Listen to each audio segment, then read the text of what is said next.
అందరికీ నమస్కారం. చీరాల మస్తానరావు శివరాజ్ కుమార్ ట్రస్ట్ ఆధ్వర్యంలో చీరాల ప్రభుత్వ వైద్యశాల నందు గల గర్భిణీ స్త్రీలకు అలానే పరీక్షల నిమిత్తం వచ్చే వారందరూ కూడా ప్రతిరోజు మధ్యాహ్నం 12:30 గంటలకు ఇక్కడ సుమారుగా 5 నెలల నుంచి అన్నదాన కార్యక్రమం ఏర్పాటు చేశాం. దీనికి ఎంతో ఖర్చు అవుతుంది కాబట్టి మనకు కొంతమంది సహకరిస్తున్నారు.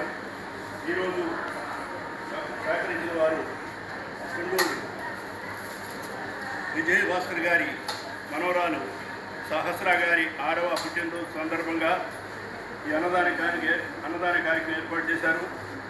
మీరందరూ కూడా సహస్ర గారికి చప్పట్ల ద్వారా శుభాకాంక్షలు తెలియజేయండి. పుట్టినరోజు శుభాకాంక్షలు. అలానే ఈరోజు చీరాల వైఆర్ఎన్ కాలేజీలో వాకర్స్ అసోసియేషన్ సభ్యులైనటువంటి కుంటూరు విజయభాస్కర్ గారు ఈరోజు అన్నదానాన్ని సహకరించారు. వారు మున్ముందు కూడా ఇలాంటి సేవా కార్యక్రమంలో పాల్గొని ఇలాంటి కార్యక్రమాలకి సహకరించవలసిందిగా కోరుతున్నాం. కుంటూరు విజయభాస్కర్ గారికి మా ట్రస్ట్ తరఫున ధన్యవాదాలు తెలియజేస్తున్నాం. అన్నదాత అన్నదాత అన్నదాత అన్నదాత